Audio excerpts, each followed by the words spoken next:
Berapa persen sih orang miskin itu bisa jadi kaya? Di Indonesia kan ada data bahwasanya di seluruh warga Indonesia ini yang punya 100 juta cuma 1% aja nilainya.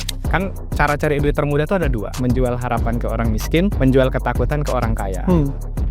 Ketika kita bisa manfaatin salah satunya aja, we will be very rich. Cuman mungkin saja sebenarnya bisa dimanfaatkan sih. Kasih mereka informasi. Jika kamu ngelakuin ini, kamu punya dua kemungkinan lo, entah profit gede atau habis.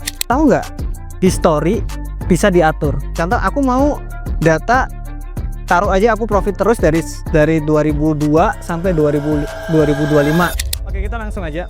Sebenarnya berapa persen sih orang miskin itu bisa jadi kaya? Nggak usah ngomongin super kaya. Kaya.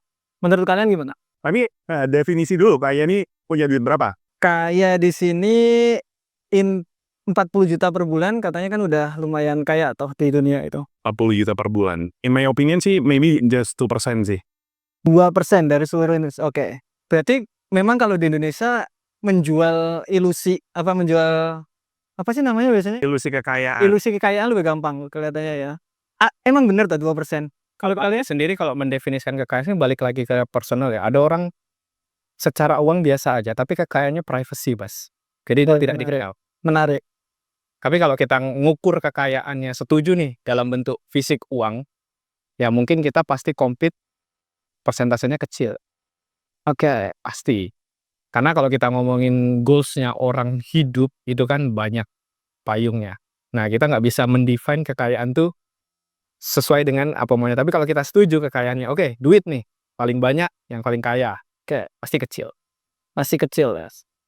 Kalau kekayaannya mungkin dia bisa kerja dimanapun, tapi gajinya terserah, itu mungkin banyak yang Saya paling deket tuh kalau kita ngomongin lingkungan kita, deket orang tua.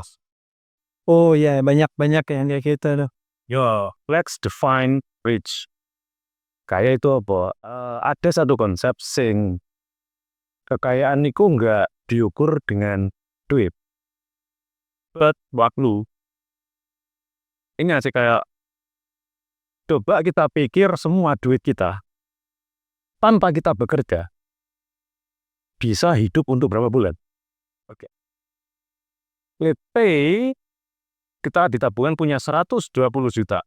Kalau pengeluaran kita tiap bulan kebutuhan basic itu adalah 10 juta, artinya kita punya kekayaan 1 tahun. Oh, Itu kan standar yang asik kan untuk mengukur kekayaan, enggak? Kenapa orang-orang in the end larinya ke investor? Karena dengan punya penghasilan pasif, investasi, kita punya kekayaan secara waktu unlimited. Iya kan? Balik lagi itu kan ke konsep financial freedom juga sih. Gimana kita nggak usah perlu kerja, duit udah bisa mencukupi kebutuhan kita juga kan. dan itu belum menjawab pertanyaan saya, berapa persen? Kalau kita ngomongin data deh, Indonesia kan ada data bahwasanya rata-rata tabungan orang Indonesia itu berapa juta? Iya, di bawah 100 juta. 100 juta itu cuma 1% kalau nggak salah. Iya, but correct me if I'm wrong. Orang yang di seluruh warga Indonesia ini yang punya 100 juta cuma 1% aja nilainya. Jadi mungkin ya kita bisa ambil data itu aja. 1-2% menurut gua dari total sih. Kalau saya mungkin sih itu Ceng, ya kata Pak Daud tadi kalau misalnya 30% orang atau 34% kalau nggak salah tadi ya. Itu konsep menarik. Jadi kalau kita hitung berapa sih anak yang bisa lebih kaya dari orang tuanya? Mirisnya ini di Amerika sendiri, hanya 50%. Jadi bayangin ada di tempat kita itu anggap ada 100 rumah dan semuanya kaya. Tapi anaknya nanti hanya separuh dari keturunan yang 100 ini yang mampu lebih kaya dari orang tua. So, jumlah orang kaya shrinking. Yang dulunya gini jadi super absolut. Ketidakseimbangan antara piramid itu kan. Iya. Iya, kalau di Indonesia kita lihat memang terlalu gap-nya itu agak lumayan jauh banget antara orang yang punya sama nggak punya itu terlalu jauh banget. Nah, dari situ orang itu terbiasa untuk dikasih mungkin apa ya, makanan-makanan flexing kayak gitu. Ini loh kamu bisa jadi kaya nih di sini. Ini loh kamu bisa jadi kaya. Jadi $10 jadi $200. $10 jadi berapa miliar? Nggak mungkin ya kayaknya. Kayak gitu kan ada tuh. Apalagi sekarang di TikTok, di sosial media itu banyak banget. Itu menjual kekayaan. Orang miskin bisa, padahal itu kecil banget kemungkinannya tuh. Sebenarnya kayak gini, kalau kita balik lagi ke industrinya, Mas, kan cara cari duit termudah itu ada 2. Pertama adalah menjual harapan ke orang miskin, menjual ketakutan ke orang kaya. Ketika kita bisa manfaatin salah satunya aja, we will be very rich. Nah, itulah mungkin garis besarnya kenapa masih disasar terus ke sana. Jadi dijual terus harapannya. Karena memang ya ini doang yang mereka punya harapan, Mas. Padahal kita tahu di industri contoh yang udah agak runyam ya, udah agak hancur ini. Sekarang industri forex sama emas. Oke. Kan full margin rame, ya kan? Rame. Nah, di situ mereka apakah itu real akun atau enggak, kita kan juga nggak tahu dah. Yes, we don't know. Aku nggak pernah buat konten full margin. Sebab itulah channel kita mungkin sepi ya. Iya, paling sepi. So we don't sell both of that. Oke. Masih. Cuman mungkin saja sebenarnya bisa dimanfaatkan sih. Buat let's say konten full margin dengan akun real. Cuman kasih mereka informasi. Jika kamu ngelakuin ini, kamu punya 2 kemungkinan loh, entah profit gede atau habis. Ketika dirimu menerima ketika cuan gede, berarti dirimu ya menerima konsekuensi. Habis kita sih kan. Dan biasanya orang juga nggak satu kali coba langsung berhasil juga. Nah, ada beberapa kali gagal, tapi yang berhasil tuh jadi konten. Atau mereka pakai namanya akun dummy. Oh, kelihatannya real ya, padahal demo. Aku udah cek di beberapa broker ya, yang punya broker kita ceknya bukan IB-nya atau apanya, bukan, kita langsung tanya ke yang punya brokernya. Ada internal beberapa orang. Ternyata ada 2 jalur keuangan. Yang satu itu jalur data, yang satu jalur keuangan. Oke. Yang jalur keuangan ya kita verifikasi, lapor ke bursa, jadilah akun real.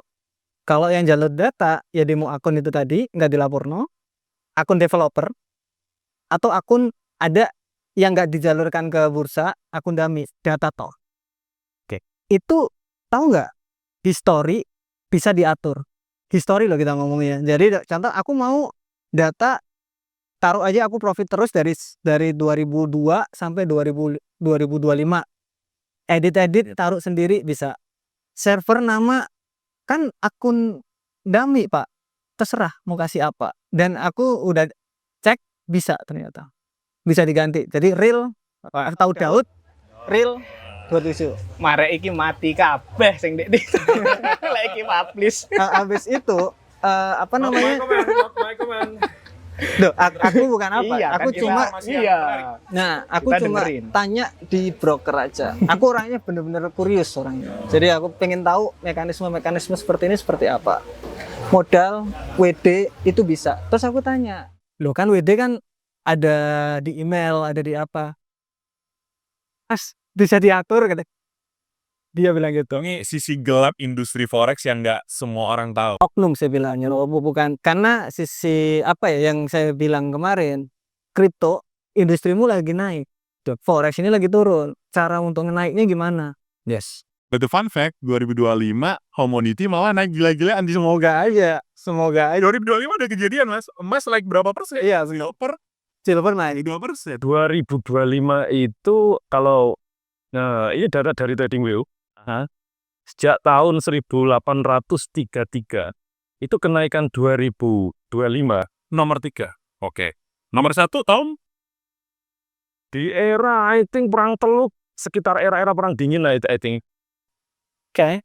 Nah dulu di beberapa tahun 2000-an, konfliknya jelas banget kelihatan. Ketika gold Jepang munggah bom di Parane. Sekarang apa ya di media kita, Chris, ada apa sih yang terjadi? What happened? Kayak perang ya juga nggak terlalu super total dopo. Kemudian digoreng di medianya gila-gilaan kan. Apalagi Trump tarik kemarin. Oh ya, let's say dia udah deals nih bakalan pause tarif tapi besoknya nyerang lagi dan sebagainya. Mungkin karena media itu yang ngedoreng ketakutan berlebihan juga. Oh, interesting. Tapi kan kenaikan komoditas tuh pasti ada behind-nya kan. Either itu apapun itu. Nah, sebenarnya ini ngasih sign kan buat kita semua, for everyone. Kayak the God hands kita nyebutnya, dua aset itu udah mulai dikumpulkan oleh siapapun. Pemain besarnya, pemain kecil, jadi dia kenaikannya cukup masif. Dari sini berarti kita ngambil ada ketidakpastian nih. Either dari 2027 ke atas atau di 2030 puncaknya. Nah ini, kalau kan kita belum terlalu bisa melihat, nggak tahu Pak Daud ya. Gimana Pak 2030? Apakah engkau pegangku? Ya kalau kayak gini. Kalau dilihat 2-3 tahun ke belakang, harga gold itu kan yo jupat dan mungkin beberapa ngapain nggak tak beli emas dari dulu. So ini aku loh ya. Di kuartal setiap akhir tahun oke lah WD. Di kuartal awal ini kalau bisa aku hanya pegang uang cash hanya sekitar 5%. Oke. Sisanya 95%? Aku lirik-lirik saham atau uang yang mau masuk ke situ. Ngomongin investasi, ada dana syariah Indonesia kemarin legal, OJK legal. About that, Nah ini si Andre nih bahasa yang kayak gini nih. Langsung tembak. Ini legal, Ya. oke. Tapi udah penipuan beneran ini atau gimana? Sebenarnya kalau kita ngomongin batas penipuan itu ada macam-macam. Oke. Penipuan kan pasti intinya kita memasukkan uang dan tidak bisa keluar. Iya. Kalau dana syariah ini sudah mulai mediasi, tapi sudah kejadian lendernya tidak bisa tarik uang. Oh, berarti kan itu di tahap yang menakutkan bagi kita. Finansial ini. Sebenarnya ini udah kejadian 2 kali, tapi bukan di kasus yang sama dana syariah ini. Sebelumnya ada peer-to-peer lending yang tiba-tiba meledak. Nah itu kan legal. Nah berarti Aneh itu, serius. berarti kan kita sebagai ya let's say kita orang awam lah. Kita harus melihat dari faktor apa lagi kalau memang Selain legalitas, di atas kertasnya aja sudah legal by terus kita masukin uang karena itu dong. iya legal kan? Ataupun kita either kita percaya dengan brandnya atau percaya dengan orangnya itu dari itu. Nah kalau kita udah percaya di situ, sementara orang yang memberikan kepercayaan itu kita tidak tahu siapa, tidak bertanggung jawab, terus siapa yang kita pegang omongannya kalau soal uang? What do you think, teman? Agak dilema ya, dimana sebetulnya kan Yang dicari dalam legalitas adalah keamanan dan kenyamanan. Ketika kita masuk ke dalam suatu instrumen investasi, apalagi itu udah legal, at least duit kita nggak hilang, nggak jadi zero, ya kan? Tapi dengan adanya beberapa kasus yang udah terjadi, kayak P2P udah boom, meledak, habis itu kasus baru, itu menjadi dilema juga. Jadi kita, warga negara ini percaya sama siapa? Ini udah regulated. Apalagi kalau kita ngomongin banyak industri, let's say crypto, kita milih yang legal, tapi kadang kan banyak minus ya mas, lebih mahal, lebih ini. Terus kalau kita milih legal, lebih mahal, lebih ini, dan nggak aman, terus apa? Dong, kenapa kita harus ke sini? Nah menarik gitu. Jadi kayak apalagi contoh nih sekarang di kripto juga tuh. Di kripto sekarang kan legalitasnya dan lain-lain malah aneh ini kan. Dimana harusnya kripto itu decentralized, malah dibuat centralized sekarang. Decentralized. Legal malah. Ini di kripto nih sekarang. Itu ya apa sih? Jadi dana kemarin kan ada di beberapa exchange lokal tuh, itu bingung juga dana saya kemana dan lain-lain. Terus dia bilang dananya di clearing. Ini memang bener apa enggak tuh? Benar-benar. Jadi kalau ngomongin kripto kan udah mulai ada transisi ya. Jadi kripto dulu itu masuk di Indonesia, diakui legal as a commodity, jadi under Bapepti. Tapi per 2026 ini dia diregulated under OJK juga, jadi berbeda. Terus di kripto sekarang clearing itu ada 2 nih, CFX sama apa namanya lagi baru nih, si ICX. Jadi ada ICX baru-baru banget ini. Nah, itu sebagai clearing. Jadi exchange sekarang itu sebagai tempat perdagangan aja, bukan untuk nyimpen dana. Jadi seluruh duit yang ada di exchange lokal Indonesia itu masuk ke clearing. Gitu. Mirip-mirip kayak forex sama saham lah saat ini. Oke, berarti dana kita di mana? Nah, itu pentingnya. Clearing. Di clearing dana kita. Token kita Di clearing. Nah, berarti gimana? Wow, itu kayak bom waktu yang lagi disiapkan ya. agak dilema sih sebetulnya ya. Why Yuda, aku nggak tahu deh. Jadi kan untuk di kripto di sini kan sebenarnya pengennya ya kita punya asetnya sendiri. Nah ini sekarang di clearing, mungkin lebih aman maksudnya kan gitu kan. Aman. Dan segi pemerintah pasti memiliki concern. I don't know ya, mungkin kita lihat aja. Karena ini seru. Iya di kedepannya. Jadi makanya banyak orang yang nyaranin untuk cold wallet, hot wallet. Again sih, kalau di cryptocurrency sendiri basicnya not your keys or not your coins. Jadi memang kayak aku pribadi menyarankan kalau emang trading ya bolehlah di exchange lokal atau di wallet dan lain sebagainya. Tapi kalau untuk nyimpen duit kalau bisa di wallet pribadi atau di hot wallet. Aduh katanya token kita di itu. Oh berarti diambil. Ambil aja, di withdraw aja. Cold wallet? Iya, di cold wallet, Ledger, Trezor, Resonance. Oh, gitu. Itu the best way untuk kita ini sih. Ini ngelihatnya dua sisi ya. Sebagai bukan orang yang di industrinya, tapi sebagai orang awam. Tentu ini kan ketakutan sekaligus keamanan. Jadi kita nih agak di ujung nih. Kita di sisi lain kan harusnya ketika itu, let's say banyak pemain, ada Indodax, ada etc. Kena satu, the rest nggak akan kena ke impacted. Tapi jangan kena semua. Ini apapun yang kita pakai, nggak lihat itu bakal kena. Jadi sebagai orang awam, ini pasti banyak banget pertimbangan. Berarti ya tadi balik lagi ambil masuk ke Iya. cold wallet. Tapi kalau kita ngomongin cold wallet, berarti kita kan ngomongin aset kan, aset yang cukup besar karena harga cold walletnya juga Lumayan. Jutaan lah kita. Oh ada ya jujurnya. Ada jutaan. Oh iya.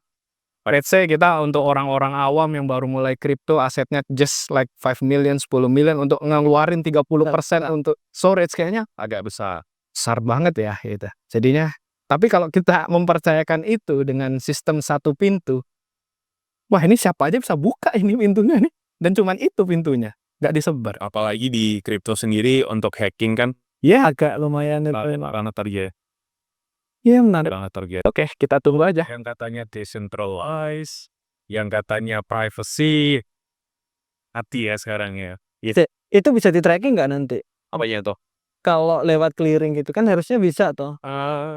Nggak tahu ya. Jujur aku nggak tahu kalau di clearing apakah bisa di tracking atau. Tapi ada yang menarik mas. Sekarang kan lagi ada update ya, katanya kalau aset kita $10.000 bakal dipajakin. Aset kita 10 di kripto, di broker manapun. Kalau belum baca mah. Nah ini makanya Baru di kripto sendiri kan per transaction kan. Iya. Jadi kita jual beli udah ada pajak. Iya. Terus Nah nanti itu kok ada. dipajakin lagi? Nah itu makanya Andre ini pengen, siapa tahu di sini bisa ada yang klarifikasi atau membenarkan atau menyalahkan. Nah itu Andre baca kalau asetmu di atas 10.000 berarti kan ratusan juta. It should be akan ada nggak tahu pajak apa lagi yang akan dikenakan ke orang tersebut. Cuma ratusan juta aja udah. Nah itu makanya kayak wah Cuma ratusan loh pajaknya. Kalau makanya puluhan miliar mungkin boleh lah. ya udahlah gitu lah, kita mau nyari duit di sini. Ini pertanyaan yang agak lumayan sih ke teman-teman. Jika teman-teman itu mulai dari nol lagi nih. Nah, ada biasanya short term. Short term saya mau ngapain, long term mau ngapain. Dan itu biasanya kita ada jendela-jendelanya atau kategorinya. 1 sampai 10 juta ngapain, 10, 100 ke 1 miliar, 1 ke 10 ke 100 miliar. Oke, coba Tapi dengan knowledge yang udah dipunya. boleh. Siapa duluan? Orang Tapi di reset uangnya, di ilmunya sama. Tapi balik lagi ada short term, ada long termnya. Oke. Short term in terms of duitnya ya. Duitnya dong. Weh mukanya ke aku ya. Aku aja yang muda dulu. Yang udah dulu Pak. Yang muda dulu. Udah langsung ke aku semua muka yang muda. Kalau Andre dengan ilmu yang sekarang 10 pasti nggak akan nyentuh dunia finansial sama sekali. Yap. Nggak akan trading, nggak akan investasi. Go ahead untuk nyari high income skill. Nah itu jalan satu-satunya, shortcut satu-satunya pasti dunia sales. Ya. Apapun itu. Karena kita di paid off sesuai dengan kinerja cuma di situ. Apapun lah. Sales di bidang mobil, motor, or whatever it is. Karena dulu Andre juga back di 2019, 2018 juga Andre part of sales karena digital marketing Kak. Nah dari situ Andre nyari duit cukup banyak. Jadi Andre udah state dari awal 100 juta pertama nggak ada dari trading atau investasi. Itu harus mau nggak mau kita push tenaga kita. Tukar waktu dengan uang. Itu paling pertama mau nggak mau. Karena banyak dijual ini. Jadi banyak dijual ketika belum punya income, katanya ke trading tuh bakal punya. Nah ini yang salah besar. Nah di sini harus hati-hati teman-teman. Jadi make sure ketika mau ke dunia ini, make sure punya gaji dulu, punya income dulu. Karena dari situ tuh ada langkah yang pastilah, at least kalau kita gagal, oh gagal nih, balik lagi ada gaji. Itu yang paling pertama. Jadi 0-10 pasti tenaga. Nah 10 ke 100. Not silakan. Not your age. 10 kita. Oke. Yes, silakan. Oke. Lanjut. Itu bener. Oke. Dari let's say 1 juta ke 10 juta. Oke. Tingkatin skill aja. Tingkatin skill kerja. Tuh. Itu kan. Bla bla bla. Kalau 10 ke 100 kan nabung aja bisa kan? Sebenarnya bisa. Benernya. Sebenarnya bisa. Tergantung range gajinya. Ya, nah, segini. Nah, let's say kayak UMR. Ya bisa berapa tahun gitu kan. Betul. Nah, kita dengan sing santai ngomongnya mundur bla bla bla bla, income bisa meningkat. Nah, di race biasanya kalau di rekening itu hanya jutaan, lalu kok step up ke belasan puluhan, itu musuh kita itu diri sendiri. iPhone kan. Sebenarnya kalau kita ngomongin musuh, Pak, banyak musuh di balik kita. Sandwich generation. Orang yang sudah startingnya minus. Oh, itu berat itu. Wah, Itu berat itu. aku sampai merinding kalau udah ngomong itu. Wah, itu luar biasa. Jauh lebih luar biasa. Itu susah itu. Balik lagi ke pertanyaan utama tadi kan, jadi berapa orang Untung skip bisa dimension, naik. Andre lupa itu. Ada kasus kayak gitu. Yes, itu kayak faktor. Yo, banyak orang sing hidupnya wis privilege, cuap-cuap di sosial media. Oh ya sukses. Oh jadi saya mudah. Mas, ya dulu saat aku bayi, itu rumahku itu nggak pakai semen. Kalau hujan, rontok. Bayiku, kita di desa, mostly. Ya, jawaban singkat aja, 10 ke 100, bagaimana nabung, perbesar otak, itu returnnya terbesar loh. Returnnya terbesar loh. Akumulasi knowledge, pengalaman, untuk nabung, karo hati-hati sing pencuri-pencuri dari keinginan kita, baik HP baru, tetek bengek baru, motor baru, Sama investment yang menjanjikan tekbo. Itu banyak klien datang biasanya kalau udah iku ke 100 ke 1 M itu biasanya baik. itu range-nya sampai ya. Paling sini dah. Makanya tadi Andre kaget. Oh, Untung kebagian 10 juta. Jadi kalau misalkan di reset lagi dari 0 mau ngapain sampai let's say 0 ke 1 M gitu ya. Berarti sekarang Kalau di dunia cryptocurrency is very easy to reach Iya, benar. 1 miliar kan. Kita let's say dari kalau punya knowledge dan connection yang sekarang udahlah kerja di Web3 paling beberapa bulan udah reach 1 M sih. Udah reach 1 M. Very fast lah kalau di crypto. Karena apa itu Web3? Yes, It's crypto. kriptoan gitu kan. Oh berarti ada Web3 dan Web1 so? Web 2 tuh dunia konvensional saat ini. Bisnis konvensional, butuh dan lain sebagainya. Gitu. Jadi kalau di Web is very fast to reach on the dengan koneksi dan knowledge yang ada. Ya. Karena again salary di Web3 kan US dollar di convert ke Indonesian rupiah jauh banget. Benar. Jauh banget. Terus kalau ngomongin 1 M ke 10 M ya mulai investasi. Jadi kita nggak bisa nganjalin gaji sendiri ya. Mulai investasi dan building the skills. Jadi kita apa yang bisa kita jual diri kita, entah itu ilmu, knowledge, apa products dan lain sebagainya itu bisa dimonetize dari Windows. Maka ya. After that 10 ke 100 ya udah mulai delegation, collaboration, entah bikin company baru sama teman 3 satu lebih ke bigger impacts ya. Ini muter gitu ternyata anjay. Dari 100 ke 1 triliun. Enggak, belum. Belum. Jelas sih Terus ada paling ya. 1 ke 10 miliar ya. Mungkin dari langsung aja kita dari 10 ke 200 atau 400 itu masih range lah, masih range gitu lah. Itu value, balik lagi ke value. Jadi orang ngasih kan gini, uang itu hanya segitu aja di dunia ini. Gimana orang ngasih kita uang tersebut? Itu kita harus kasih value yang banyak. Sebanyak-banyaknya supaya itu pindah. Nah, ketika value itu udah dapet, reaching 10 itu sangat-sangat mudah sekali. Aku dulu bingung aja satu cara gimana dapat 1 M dan lain-lain. Itu iya caranya, nggak tahu. Ketika kita kasih value sebanyak-banyaknya, banyak cara untuk dapetin itu. Teman-teman juga pasti kayak gitu toh. Ada yang personal branding, ada yang dari trading, ada yang dari bisnis yang dikiranya orang gila. Aku bikin apa katanya apa sih sport center the biggest di Banyuwangi, tapi di pojokan. It is working, we make a lot of money. Di sana. Tapi working. Kenapa? Karena kita kasih value-nya. Jadi ke 10 ke 100, 100 ke itu pasti mereka punya value. Ya. Nah, sekarang kalau saya itu mau reaching agak naik lagi karena kita mau bikin pendanaan itu. Kan orang trading udah bisa, dia udah punya skill, tinggal didanai itu. Nah, itu nggak kecil. Kemarin di SCP itu ada 2.600 orang yang udah daftar, evaluasi udah selesai. Yang kamu funding. Belum.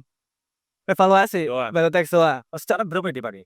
Di funding masih kan belum, masih evaluasi. Masih kemarin bukan. Sabar. Jadi contoh 1.000 orang 80 juta. Udah 80 M, itu loh maksudnya. Iya. Nah, kan pikirnya kayak gitu. Tapi feedback yang kita dapat itu bukan uangnya. Tapi value yang kita dapat. Oke. Nah, dari situ kelihatannya. Kok aku muter lagi ya dia? Tapi kalau tadi Andre dengerin beberapa pendapatnya teman-teman, pasti kan ada gap kan dengan penonton. Maksudnya gap ilmu, gap pengalaman.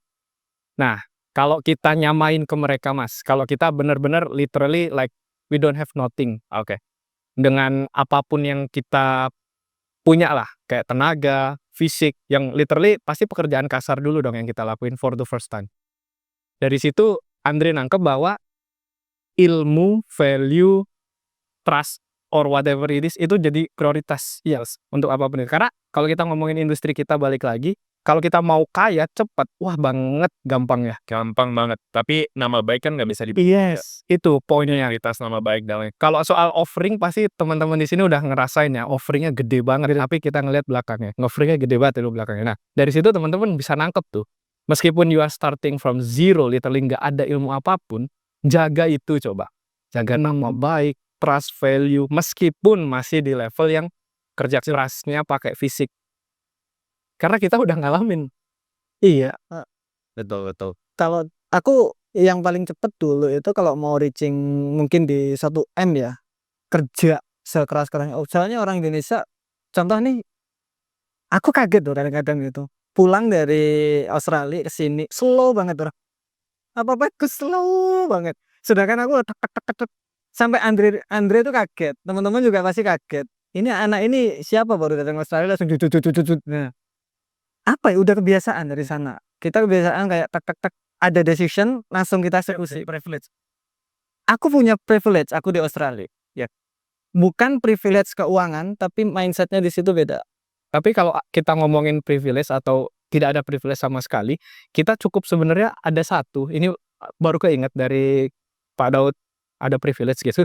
Sebenarnya kita nggak perlu privilege yang sebesar apapun itu. Kita cukup melakukan dan mau melakukan apa yang orang lain tidak lakukan. Contoh hal simpel, buka warung wes. Buka warung jam 9 di kota kalian atau desa kalian, hilang semua. Buka, agak panjang. That's the difference. Sambil buka, rekaman atau mungkin ngapain. That's the difference. Yakin itu nggak bakal jadi top of mind warung-warung di desa-desa kalian. Itu ibaratnya kan, berarti kan? Dirimu pernah ngomong gak? Dirimu itu kerja bisa sampai larut malam. Iya, pasti bangun tidur sampai tidur jam berapa? Jam 3 pagi. Seberapa banyak orang yang mau with that much? Itu di Web3 kan ya gas kujuk mak bedunduk dapat uang nemu emas 2 kilo kan. Tentu ada effortnya kan. Sehat apa? Kalau kita ngomongin di kripto, investasi pertama juga pasti banyak salahnya lah. Apalagi di kripto sendiri, kita harus tanggung jawab sama duit kita sendiri karena salah dikit pasti kena phishing, scam dan lain sebagainya. Ya pasti itu majority pengeluaran dan bakal ngalamin kayak gitu. Meskipun aku pribadi juga pasti ngalamin itu. Nah, ya itu duit dan proses belajar aja sih bisa dibilang. Bagaimana kita bisa nge-skip proses itu ya dengan cara kita ngelakuin habis itu evaluate Iya menarik. Di forex, di trading itu juga aku lihat gampang loh sebenarnya. Lah aku mikir kadang-kadang orang-orang kok loss, kok min MC, kenapa kok gampang loh ini aku mikir. Serius. Ini kita apa ya? Kita funding banyak orang. Kita funding banyak orang. Aku nggak ngomongin aku lah. Kita funding beberapa orang di kantor itu semua kita funding. Dan mereka profit semua. Payout terus loh tiap bulan. Strategi apa? Breakout. Ada SLTP? Ada.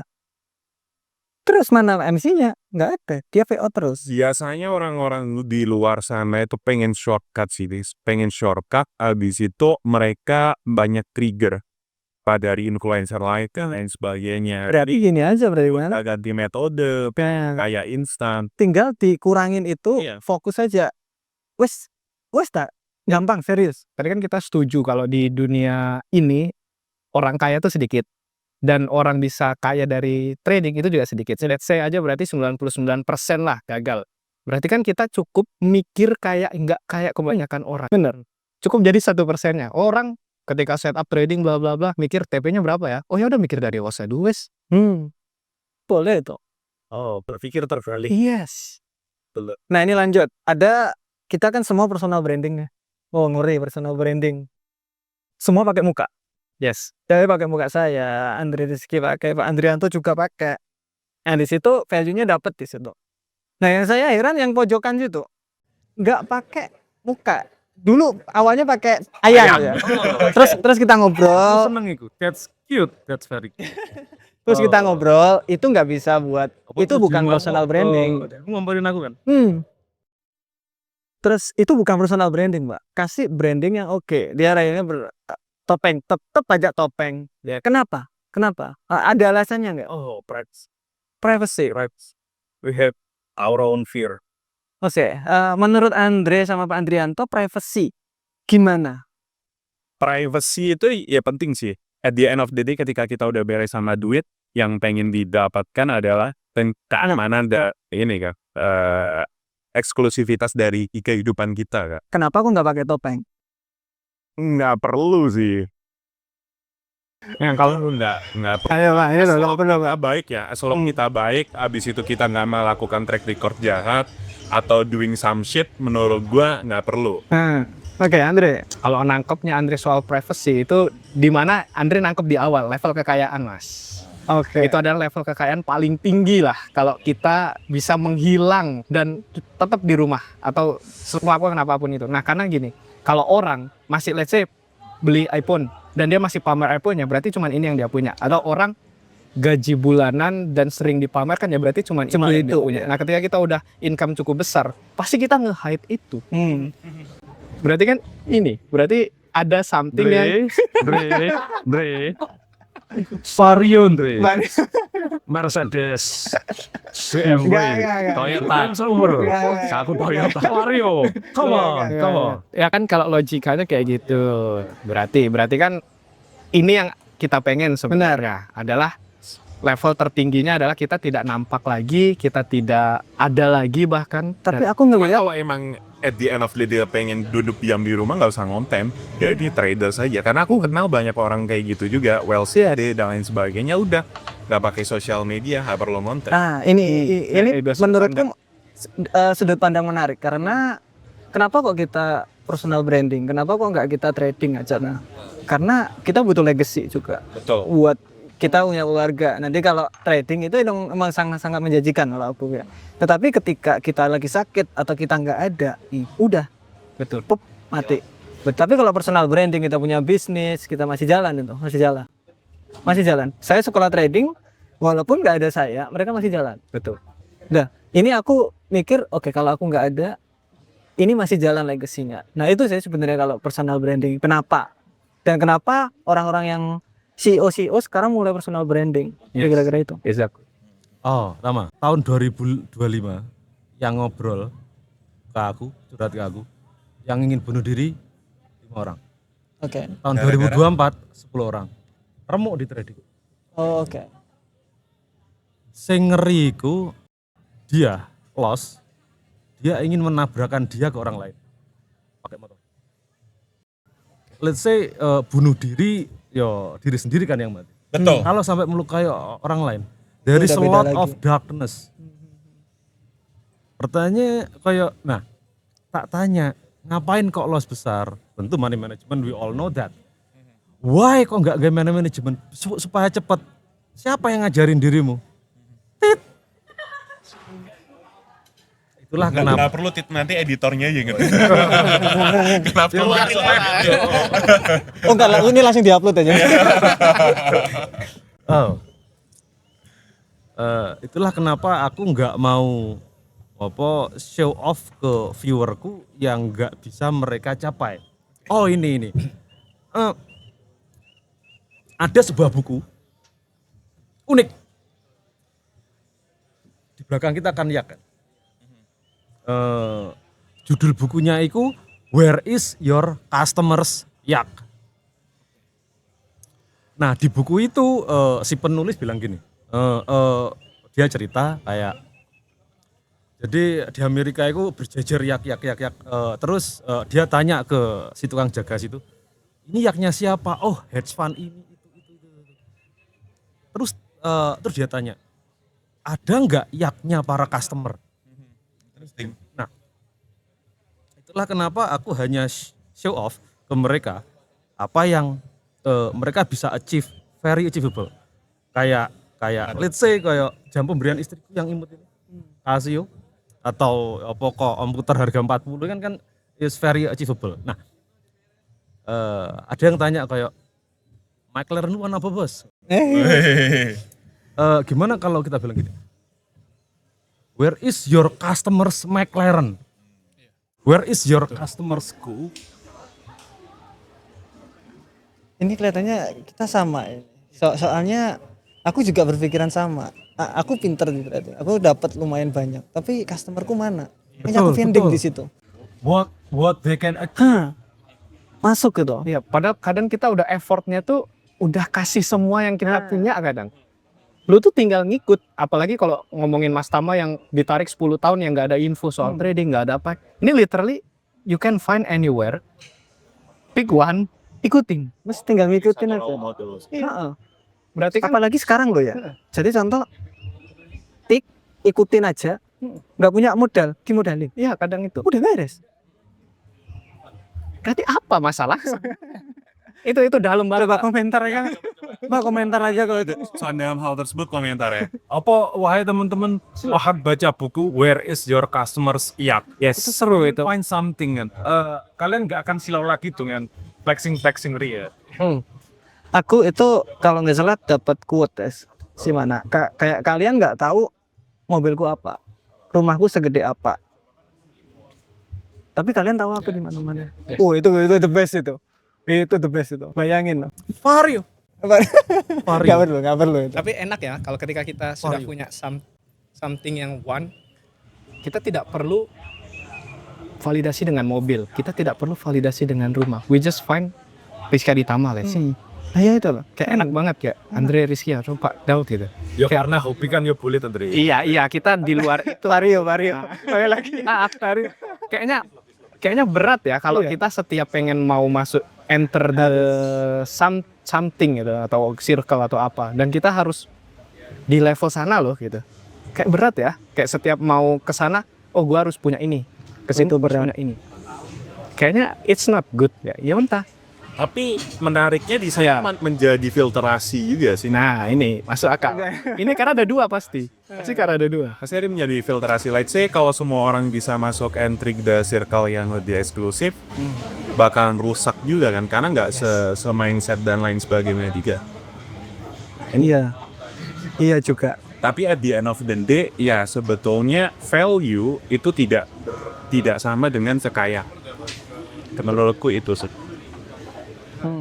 Kadang orang yang banyak duitnya nggak ada value-nya banyak pak. Oh banyak. Banyak. Cuma bisa fetch apapun. No comment, cuma banyak. No comment. Oke, sangat-sangat menarik untuk pembahasannya. Thank you so much. Itu semua dari Banyuwangi. Pembahasan kita sangat-sangat dalam. Semoga bisa untuk kelanjutannya. Thank you semuanya. Udah datang jauh-jauh. Thank you.